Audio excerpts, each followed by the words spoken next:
ভগবানের কৃপা যার হয়নি তার দুঃখ জীবনেও যাবে না, যেতে পারে না। কৃষ্ণ দুঃখে দুঃখী যারা পৃথিবীর সর্বশ্রেষ্ঠ সুখী তারা। আমাদের বাড়ি গাড়ি হয়েছে, পাথর বসিয়ে বাড়ি করেছি, ওই বাড়িতে কান পেতে শুনবেন অশান্তির আগুন জ্বলছে। তিনখানা কুকুর, কুকুর চেনেন তো আপনারা? কুকুর চেনেন না? এই কুকুর ওই লাগছে, ওই কুকুর কুকুর তিন, ভালো করে খেয়াল করবেন। আমরা সংসারে সবাই দুঃখী, কেউ সুখী নই। ছেলে বৌমার কাছে ঝাঁটালাথি কাটছি, সংসারে নির্যাতন সহ্য করছি, কিন্তু আত্মসম্মানের দায়ে বাইরে গিয়ে বলতে পারছি না যে আমার ছেলে বৌমা আমাকে ঝেঁটিয়েছে। কি সংসারে অশান্তি চলছে কেন? আত্মসম্মান। যদি কেউ বলে কেমন আছো, খুব ভালো আছি, কিন্তু আমি যে কি আছি সে তো আমি জানি। হ্যাঁ, বাইরে ফ্যাশন, ভিতরে শ্মশান। তিনখানা কুকুর রাস্তা দিয়ে যাচ্ছে, যেতে যেতে শাদি বাড়ি, বিয়ে বাড়ি, ওই বিয়ে বাড়িতে মাংস রান্না হচ্ছে। এখন কুকুরের নাক তো মাংসের দিকে যাবেই। তো তিনটি কুকুর একই সাইজ, একই কালার, একই রকম দেখতে। একটা কুকুর বললো তোরা দাঁড়া, আমি দেখে আসি ভিতরে ঢোকার কোনো রাস্তা আছে কিনা। প্যান্ডেল বাঁধা আছে তো, তো ছোটটা ছিদ্র ছিল, মুখ দিয়ে বড় করে ভিতরে ঢুকে গেছে। আর ভিতরে যে ঢুকেছে রাঁধুনি ছিল, রাঁধুনি ও কাঠ চালা করা ছিল, তো ওই কাঠের চালা দিয়ে দপাত করে বাড়ি মেরেছে। ও ভীষণ লেগেছে। বাইরে যেই বাহির হয়ে গেছে, দুটি কুকুর ছিল, তারা বললে কি রে তুই যে গেলি আর এলি? মেরেছে তা বলছে না, বলছে যাওয়ার সঙ্গে সঙ্গে বসিয়ে দিয়েছে, মানে বসিয়ে দিয়েছে। আর এরা ভাবলো যাওয়ার সঙ্গে সঙ্গে লাইনে বসিয়ে দিয়েছে। তো বেশ, তাহলে এবার আমি যাবো দ্বিতীয় কুকুর কাছে, একই রকম দেখতে। রাধুনি তো চিনতে পারছে না। দ্বিতীয় কুকুর যেই গেছে, রাধুনি বললো সেটা খুব অসভ্য কুকুর, তো এমন ঘা মারলাম আবার এলো। আগে আগুন ছাড়া কাঠ দিয়ে মেরেছিল, আর এখন যে কাঠ জ্বলছে গরম, সেই জ্বলন্ত কাঠ দিয়ে দপাত করে বাড়ি মেরেছে। গরম কাঠ, বাড়ি খেয়েই বাইরে চলে গেছে। এ বন্ধু বলছে কি রে তুই তো গেলি আর এলি? বলছে যাওয়ার সঙ্গে সঙ্গে গরম গরম বসিয়ে দিয়েছে। গরম গরম কাঠ গরম, এরা মনে করছে মাল গরম, খাবার যা দিয়েছে গরম। তৃতীয় নাম্বারটা বলতে আমি দেরি করো, আমি যাবো, ও গেছে, শালা কেউ কারোরটা বলছে না। এইবার তৃতীয় নাম্বার যেই গেছে, রাধুনি বললো শালা খুব অসভ্য কুকুর, তো একই রকম দেখতে তো। ওকে কায়দা করে ধরে বস্তার মধ্যে ঢুকিয়ে বস্তার মুখ বেঁধে আচ্ছা করে মেরেছে। মেরে সন্ধ্যা পর্যন্ত রেখে দিয়েছে। খাওয়া দাওয়া হয়ে গেছে, ওকে ছেড়ে দিয়েছে। ও তো ল্যাজলাতে বাইরে গেছে। দুই বন্ধু বলে কি এত দেরি করে এলি? বলছে ওরে বহুদিন পরে দেখা, তো গেলে কি ছাড়ে রে। বসালো, খাওয়ালো, শোয়ালো, কথা বললো, তারপর তো ছাড়লো। কিন্তু কার ভিতরে যে কি জ্বলছে সে তো ওরা জানে, ঠিক আছে? তেমনি সংসারটা এমনই সংসার, আমরা গুতা গাতা খাচ্ছি, ঝাঁটালাতি খাচ্ছি, তাও গোবিন্দের নাম করছি না, বলছি খুব ভালো আছে, দারুণ আছে। গরম গরম বসিয়ে দিয়েছে, যাওয়ার সঙ্গে সঙ্গে বসিয়ে দিয়েছে। এ হলো সংসার। মহাজন বলছেন যদি এটার থেকে নির্বাপিত হতে চাও, এই নির্যাতন থেকে রক্ষা পেতে চাও, রাস্তা একটি আছে, সেটা হচ্ছে গুরুচরণ স্মরণ করে গোবিন্দ পাঠ পদ্মে আশ্রয় গ্রহণ করা। তাহলে হ্যাঁ, সত্য যুগের মানুষের বিশ্বাস ছিল না। তাহলে এই যে প্রেম বলছেন আপনারা, এই প্রেমটা কখন আসে একটুখানি বলি আপনাদের কাছে। হিন্দু ধর্ম তথা সমস্ত ধর্ম এবং সিনেমা, সিরিয়াল, ফেসবুক, প্রেম প্রেম প্রেম প্রেম করে যাচ্ছে, তাই ঘটনা ঘটে যাচ্ছে। কিন্তু প্রেমের জন্ম কোথায় হয়, প্রেম কার কাছ থেকে আসে, এগুলো একটু জানতে হবে। আমি আপনাদেরকে তাকিয়ে মুচকে হেসে দিলাম, বললাম ওর সঙ্গে প্রেম হয়েছে, না, ভুল, মিথ্যা কথা। আপনি প্রেম জানেন না। চৈতন্য চূড়ামৃত কবিরাজ কবিরা গোস্বামী পাল বলছেন প্রেমের জন্ম দেখো কিভাবে হয়। বলছে কোন ভাগ্যে কোন জীবের শ্রদ্ধা যদি হয়, তবে তো সে জীবী সাধু সঙ্গ করায়। যদি কেউ প্রেম করতে চান, আগে সাধু সঙ্গ করুন, নইলে আপনার দ্বারা প্রেম হবে না। তাহলে কোন ভাগ্যে বাক্যে কোন জীবের শ্রদ্ধা, শ্রদ্ধা মানে কি? শ্রদ্ধা শব্দের অর্থ হচ্ছে বিশ্বাস। বিশ্বাস যদি হয় তবে প্রেম হবে। আস্তে আমি আমি যাচ্ছি আর দূরে। তা বিশ্বাসটা মানুষে ভগবানের কাছে পৌঁছে দেয়। এই যে বিশ্বাসে মিলায় বস্তু তর্কে বহুদূর। নারদের নাম শুনেছেন তো আপনারা? নারদের নাম শুনেননি? এ বাবা, নারদ বেহালা বাজিয়ে যাচ্ছে, ওর তো পয়সা নাই। খুব মন দিয়ে কথাগুলো শুনবেন, খুব মন দিয়ে শুনবেন, কথাগুলো ভালো জানার আছে। আমি যা কথা বলবো শুনতে পারলেই কাজ হবে, শুনবেন। তো বেহালা বাজিয়ে যাচ্ছে নারদ, যেতে যেতে একটা নদী হয়েছে। নদী পার হবে কি করে? এক মাঝিকে, মাঝে তুই পার করে, বলে হ্যাঁ পার করি। ওঠো নৌকায়, উঠেছে। যেই পার করে ও পার করে দিয়েছে, তখন মাঝি নারদকে বলছে টাকা দাও, আমার পারিশ্রমিক দাও, পার করে দিয়েছি। নারদ বলছে আমি তো বেহালা বাজিয়ে এদেশ সেদেশ ঘুরে বেড়াই, আমার তো পয়সা নাই। তো মাঝি বলল পয়সা না দিলে তো তোমাকে ছাড়া হবে না, তাহলে বেহালা দিয়ে যাও। বলে এটাই তো আমি বাজিয়ে চলি, হরে কৃষ্ণ নারায়ণ বলি, তাহলে তোমাকে ছাড়বো না। পয়সা হয় পয়সা দাও, নইলে বেহালা দাও। নারদ তো চিন্তায় পড়ে গেল, বিশ্বাস, এই জন্য গল্পটা করছি। তো নারদ বলতে একটা কাজ কর, পয়সা চাস? বলে হ্যাঁ। তো তুই নৌকা বাস? বলে বাই। তাহলে নৌকা বাওয়া যে বৈঠা, ওরা কি বলেন আপনারা? ওই যে দাঁড় না বৈঠা না হাল? হাল হাল, বেশ। এক এক দেশে এক এক রকম তো না, এই সমস্যা, এই জন্য শুনে বলতে হয়। যেমন আমি বাংলাদেশে এদিন গান করতে গিয়ে বছর মানে মাস 5-7 হলো গান করতে গিয়েছিলাম রংপুর চট্টগ্রাম। তো সেখানের মানুষ ওই বাঁশ দেখেছেন তো, বাঁশের খুঁটি, ওই বাঁশ যখন ছোট হয় ওরা হাঁড়ি দিয়ে ঢেকে দেয়, আর বাঁধাকপির মতো হয় ওটা কুচিয়ে রান্না করে, দারুণ খেতে। সে বালতিতে করে পরিবেশন করছে আর বলছে বাঁশ দেবো, বাঁশ দেবো, বাঁশ দেবো। কি ব্যাপার, বাঁশ দেবো কেন? বলছে না বাবু, আপনি তা ভাববেন না, আমরা বাঁশের তরকারি রান্না করেছি। এই কথার মানে যদি বোঝা না যায় সমস্যা হয়ে যাবে, তাই না? ব্যাস, এইবার নারদ বললো দেখো, যদি পয়সা চাও কাজ করো, তোমার যে নৌকা বাও, ওই বৈঠা হাল, ওই হালটা তুমি মাঝি তোমার নিজের হাত দিয়ে মাপো, মেপে দেখো তো কতটা হয়। মাঝি দেখলো 10 হাত লম্বা ওই হাল। হাল তখন নারদ বলছেন ওই হালটাকে একটা শাড়ি কাপড় জড়িয়ে দাও, দিয়ে মাথার দিকে একটু ঘুমটা মতো দিয়ে দাও, দিয়ে একটু সিঁদুর পরিয়ে একটা শাখার উপরে রাখো, রেখে 10 হাত লম্বা তো, বসে বসে কাঁদো, হে 10 হেতে দেখা দাও, হে 10 হেতে দেখা দাও, হে 10 হেতে দেখা দাও। দেখবে কাঁদতে কাঁদতে 10 হেতে একজন এসে দাঁড়াবে, তার কাছে টাকা চাইবে, সে তোমাকে টাকা দিয়ে দেবে।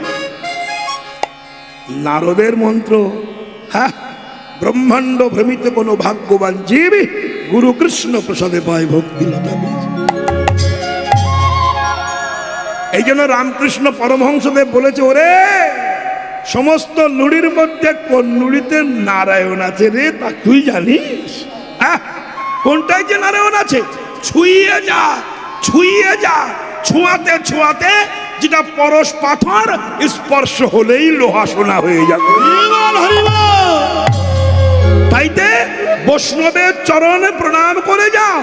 তুই বিচার করো না ও বৈষ্ণব ভালো না, ও বৈষ্ণব চরিত্রহীন, ও লম্পট, এই চিন্তা যদি করতে যাও, ওখানেই পরশ পাথর বাদ পড়ে যাবে, তোমার লোহা আর সোনা হবে না। বিচার করো না। বিচার করে কারা? আপনি খেয়াল করে দেখবেন, একটা মানুষ, যে মানুষটা বেশি সমালোচনা করে মানুষের, তার চরিত্রটা কত ভালো। যে চরিত্রহীন সেই ব্যক্তিগুলো লোকের চরিত্র আলোচনা করে, কিন্তু চরিত্রবান যে, সে সবাইকে চরিত্রবানই মনে করে। যে যেমন সে তেমনি দেখে। তো ব্যাস, এবারে ঘোমটা দিয়ে শাড়ি পেঁচিয়ে, ঘোমটা দিয়ে ওই 10 হাতের যে হালটা, ওটা রেখে দিয়ে নারদের মন্ত্র জপ করছে, 10 হেতে দেখা দাও, 10 হেতে দেখা দাও। 10 হেতে মানে কি বুঝতে পারছেন? 10 হাত। সে কে? দুর্গা, দুর্গতি নাশিনী মা। দুর্গা চিন্তা করছেন, জীবনে মা বলে অনেকে আমাকে ডাকে, দুর্গা দুর্গতি নাশিনী বলে, তৈলক্ষ্য তারিণী, কৈবল্য দায়িনী, অসুর ঘাতিনী, মা জগৎ জননী। 10 হেতে তো কেউ বলে না। এ ব্যাপারটা কি হলো? মা আমার মুগ্ধা হয়ে ছুটে এসেছেন। এসে দেখেন মাঝি ওই ওই হালে কাপড় জড়িয়ে দশেতে দেখা দাও। এসে বলছে জয় হোক মাঝির জয় হোক। মাঝি বলছে কে? দেখছো না তাকে ডাকছো, আমি 10 হাত। ও দাও টাকা দাও। কিসের টাকা? ওই যে ঋষি পার হয়ে গেল বেহালা বাজায়, তুমি নাকি টাকা দেবে, দাও।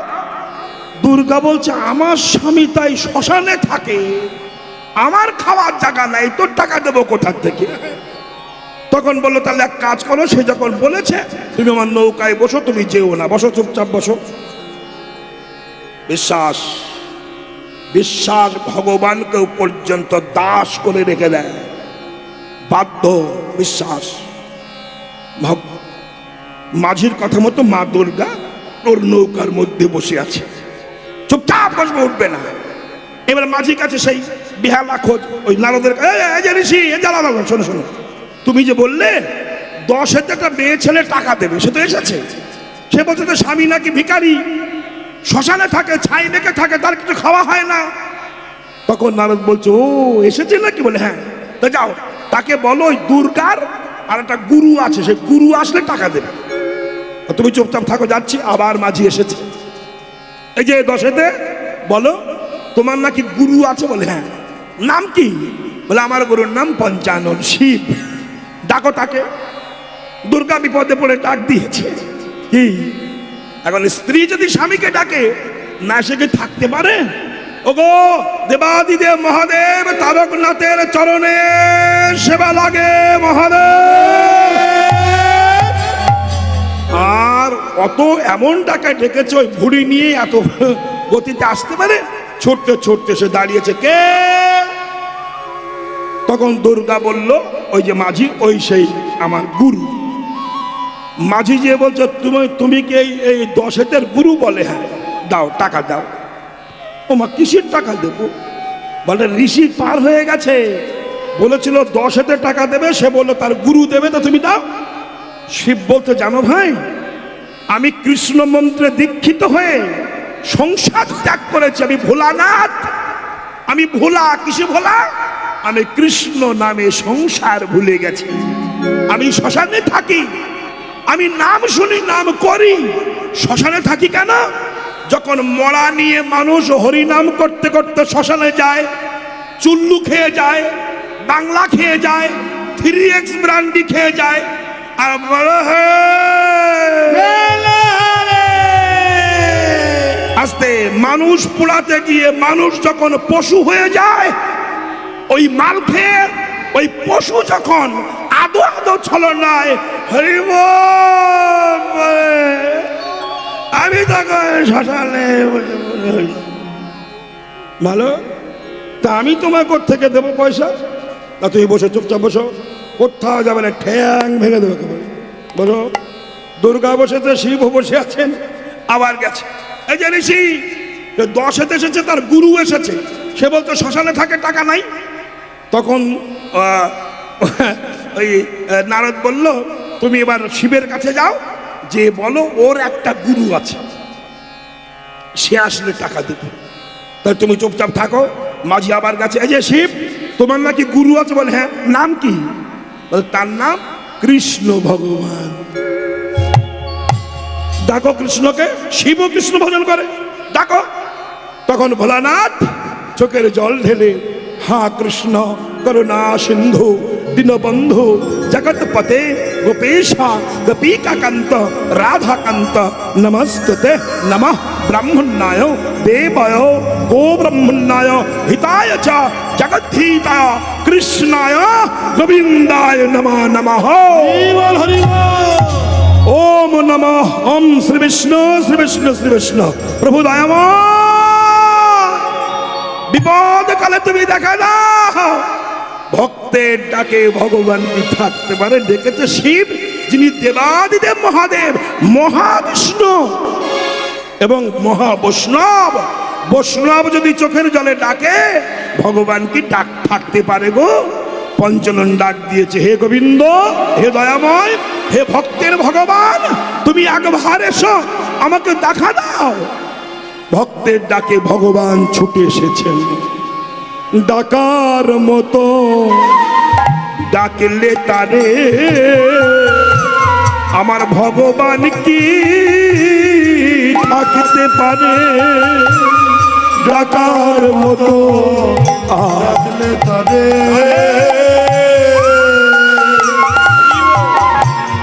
ভগবান কি থাকতে পারে? ডাকার মতো দয়াময়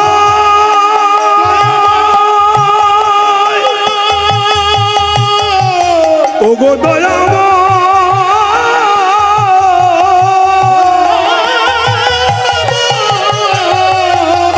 দয়াময় হে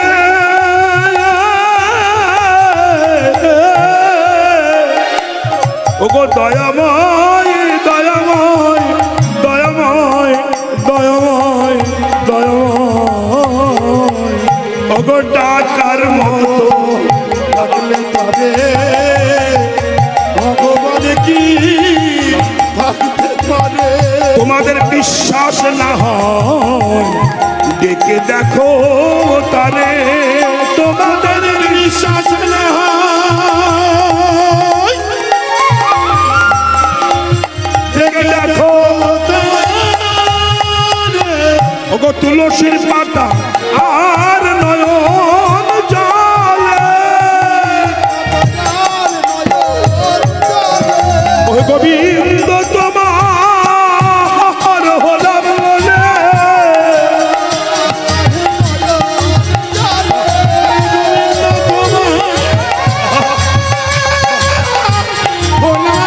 আহায় জন্মে নয় জন্মে জন্মে জড়ালে আরে এ জন্মে নাই জন্মে জন্মে তুলসীর পাতায় নয়ন জলে কৃষ্ণ কৃষ্ণ বলি যাবে ডাকিতে লাগিল পঞ্চাননের ডাকে কৃষ্ণ এসে দাঁড়াইল সর্ব হতে পুষ্প বৃষ্টি উলধ্বনি হরিধ্বনি কইল হরি আর হরের সঙ্গে মিলন হইল হরি বলো পঞ্চানন কি ব্যাপার? এই যে বাবা কৃষ্ণ স্বয়ং এসে দাঁড়িয়েছে। বলো পঞ্চানন ডাকলে কেন? বলে মাঝি তোমাকে ডেকেছে। মাঝি যে বলছে তোমার নাম কৃষ্ণ, বলে হ্যাঁ। তা তুমি এই শিবের গুরু, বলে হ্যাঁ। তো দাও, টাকা দাও। কৃষ্ণ বলছে টাকা দেবো কোত্থেকে? আমি তাই লোকের বাড়ির ননি চুরি করে খাই, আমি কোত্থেকে দেব? ও তুমিও দেবে না, চুরি করো। বসো নৌকায় চুপচাপ বসে থাকো, কোথাও যাবে না। বসে আছে তিনজনা, দুর্গা বসেছেন, শিব বসেছেন, কৃষ্ণও বসেছেন। ভালো করে বুঝবেন, বিশ্বাস বিশ্বাসে মেলায় বস্তু তর্কে বহুদূর। আমার কাছে মাঝি ওর নারদ ঋষি, ঋষি শোনো, ওই যে 10 এসেছে, তার গুরু শিব এসেছে, আবার কৃষ্ণ এসেছে। সে বলছে চুরি করে খায়, টাকা দেবো কোথায়? বলো কে দেবে? নারদ বলছে এবার যাও, ওই কৃষ্ণের একটা গুরু আছে, তার যদি কৃপা হয় তুমি টাকা রাখার জায়গা পাবে না। বাবা বলে হারি, সে আবার কে গো? যাও না। এসেছে মাঝি, বলছে যে কৃষ্ণ তোমার নাকি গুরু আছে, বলে হ্যাঁ। তার আবার নাম কি? আমার গুরুর নাম শ্রীমতী রাধা ঠাকুরানী। এই কথাটা তো শুনলে যারা ইয়াং জেনারেশন, যারা ভগবান কৃষ্ণকে বিশ্বাস করে না, ভগবানের ছিদ্র খুঁজে বেড়ায়, রাস্তাঘাটে চায়ের দোকানে রাধা গোবিন্দকে ক্রিটিসাইজ করে কথা বলে, এইসব যন্ত্র যদি এখানে থাকে, এসব পয়জন যদি এখানে থাকে, এসব কালপিট যদি এখানে থাকে, সে কি বলবে? এই দেখো ভগবানের গুরু রাধা রানী। তোমাদের মতো গুরু নয়। আজকাল একটা ছেলে যদি বিয়ে করে মেয়েকে, ফেসবুকে ভালোবাসা করে, আমি তোমায় ছাড়া বাঁচবো না, তুমি আমার হাড়, তুমি আমার কলিজা, তুমি ফুসফুস, তুমি কিডনি, তুমি লিভার, তুমি সব আমার। ব্যাস, ভালোবাসা হয়ে গেল। এইবার যখন বিয়ে হলো, মেয়ের বয়স 32 আর ছেলের বয়স 22, 10 বছরের ডিফারেন্স। তো লোকে জিজ্ঞাসা করছে, হ্যাঁ রে, তোর এত কম বয়স আর বোর বয়স এত? তখন তার সম্মান রক্ষার জন্য বলে, দেখছেন না ঘরে ঘরে বউ স্বামীকে পিটাচ্ছে, তা আমার বউ যদি আমাকে মারে আমি বলবো গুরুজন আমাকে মেরেছে, অসুবিধা কোথায়? এ সে প্রেম নয়, সে ভালোবাসা নয়। তা রাধা আমার গুরু। রাধাটা কে না, ঊর্ধ্ব হইতে নিম্নগামী যার নাম ধারা, আর নিম্ন হইতে ঊর্ধ্বগামী তার নাম রাধা। জানি তাই তুমি জলে নামবে কিন্তু কাপড় ভিজবে না, খাবে কিন্তু পেট ভরবে না। তাহলে তাকে গুরু করো। তার মানেটা কি? ষড়ৈশ্বর্য শয়তানে আছে অবস্থান, ঊর্ধ্ব বিন্দু দিয়া তাহে কইল শক্তি দান, পুরুষ প্রকৃতি তাহে হইল আধা আধা, বিচারিয়া গর্গমুনি নাম রাখিলেন রাধা। রাধা কেন মেয়ে বস্তু নন, রাধা কোনো মহিলা নন। রাধা হলো সারা বিশ্ব ব্রহ্মাণ্ডের অনন্ত কোটি ব্রহ্মাণ্ডের যত কৃষ্ণ ভক্ত আছে, যত শিব ভক্ত আছে, যত কালী ভক্ত আছে, যত যত ভক্ত আছে, সবাইয়ের সমস্ত ভক্তের ভক্তিকে নির্যাস করে কৃষ্ণের অঙ্গে ঢেলে দেওয়া ছিল। সেই কৃষ্ণ অনন্ত কোটি ব্রহ্মাণ্ডের যত বৈষ্ণবের ভক্তিকে ডেলা পাকিয়ে বামঙ্গ থেকে লাহাদিনী শক্তিকে তৈরি করলেন। ওই শক্তিটা নারীর রূপ দিয়ে আমার গোবিন্দের বামে বসানো হয়েছে। এটি রাধা, এ হলো রাধা। তো সেই তোমার গুরুর নাম কি? বললো শ্রীমতী রাধা ঠাকুরানী। মাঝি বলল তাকে ডাকো। তখন কৃষ্ণ রাধাকে ডেকেছে, হে রাধে, হে করুণাময়ী, হে বৃষভানু রাজনন্দিনী, হে কৃষ্ণ সুখদায়িনী, হে কৃষ্ণ বক্ষ বিলাসিনী, বৃন্দাবনের বিলাসিনী, সরোবরের রাজহংসিনী, সরোবরের মরালিনী, রাধা রানী, একবার দেখা দাও। কৃষ্ণ ডেকেছে, রাধা এসে দাঁড়িয়েছে। ছোট্ট একটা মেয়ে, আস্তে কথা নয়। রাধা রানীকে এই হিন্দু ধর্ম ধ্বংস হবার বিশেষ কারণ হচ্ছে আজ ভক্তের চেয়ে বিভক্ত বেশি। বিভক্ত, বিভক্ত বোঝেন? ও আমি অমুক গুরুর শিষ্য, আমি তমুক গুরুর শিষ্য, আমি অনুকূল ঠাকুর, আমি রামকৃষ্ণ দেব, আমি বালক ব্রহ্মচারী, আমি মতুয়া, হ্যাঁ, আমি কৃষ্ণ ভক্ত, আমি কালী ভক্ত, আমি শিব ভক্ত। এই যে ভক্তের চেয়ে বিভক্ত, এই বিভক্তের জন্যই হিন্দু সনাতন ধর্মটা ধ্বংস হয়ে যাচ্ছে। দেখেছেন কোন জায়গায় অনুষ্ঠান হলে ইসকনেরা বলে আমরা খাবো না, গৌরীয়রা বলে আমরা খাবো না, অনুকূল ঠাকুর বলে আমরা খাবো না, আমরা যাব না, মতুয়া বলে আমরা যাব না। একই হিন্দু, একই সনাতন, একই প্রসাদ ভোজি, তিলক আছে, চৈতন্য আছে, মালা জপ করে, কিন্তু এত ভেদাভেদ এই ভক্তের মধ্যে বিভক্ত, যার জন্য সনাতন ধর্মটা ধ্বংসের পথে চলেছে। এই বিভক্তটাকে আমাদের এক জায়গায় করতে হবে, হবে না? হরে কৃষ্ণ। তা রাধা ছোট্ট একটা মেয়ে। এই যে বাবা শোনো, শুনে যাও, আমি বলি আর তোমরা শোনো। রাধাকে অনেকে চেনে না, যারা ক্যালেন্ডার তৈরি করছে এক বুড়ো কৃষ্ণের পাশে এক বুড়ো রাধারানী দিয়ে দিয়েছে। এই ক্যালেন্ডার যারা তৈরি করে এরা এরা আমি সবাইকে বলবো না, অধিকাংশ মূর্খ, এরা বোঝে না কিছু, শাস্ত্র জানে না, মূর্খ। এদের জন্য হিন্দু ধর্ম নষ্ট হচ্ছে, ধ্বংস হচ্ছে। বৃন্দাবনে যতদিন কৃষ্ণ ছিলেন ততদিন রাধারানীর দেহে যৌবন আসেনি। ছোট্ট মেয়ে, বাচ্চা মেয়ে, বালিকা, ছোট্ট বাচ্চা মেয়ে।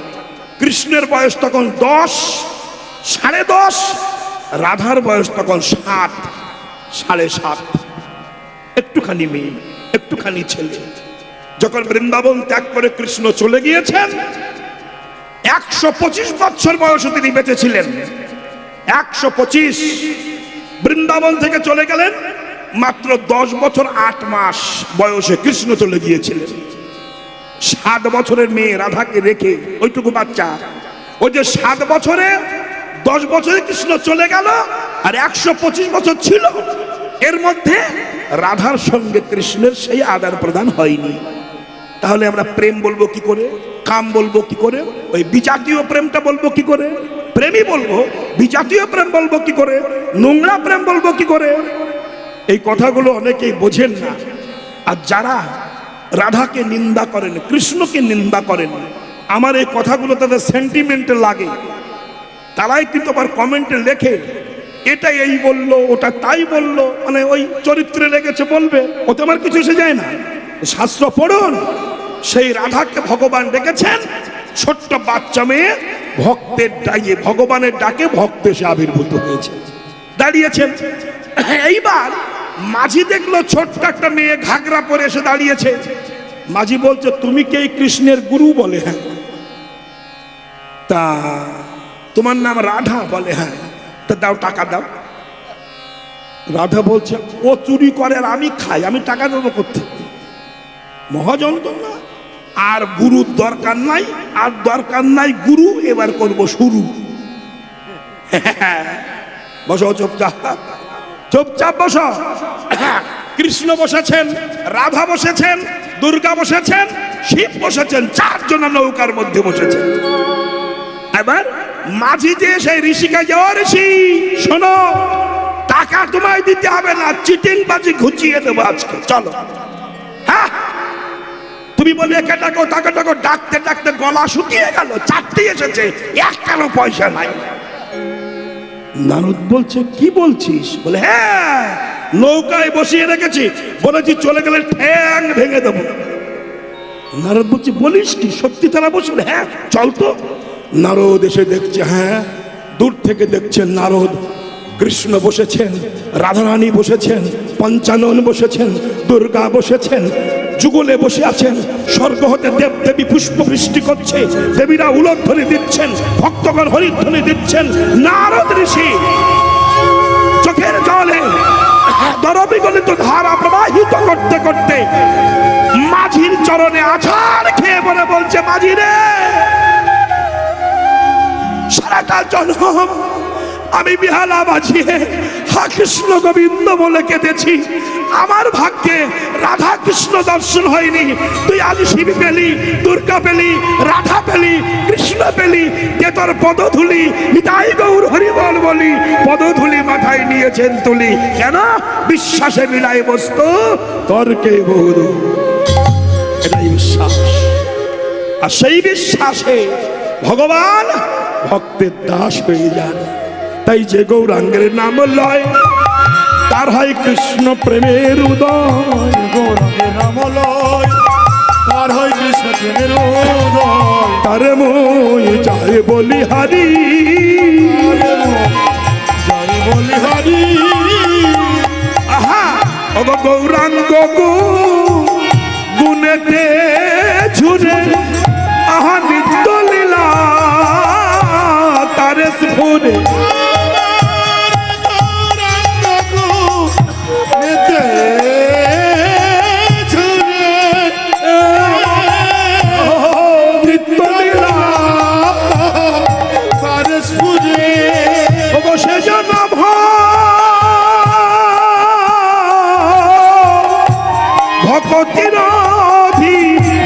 অধিকারী রে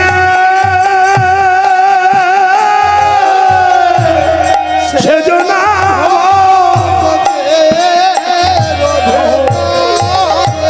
অধিকারী সেই তো জানে কৃষ্ণ ভজন সাধন সেই তো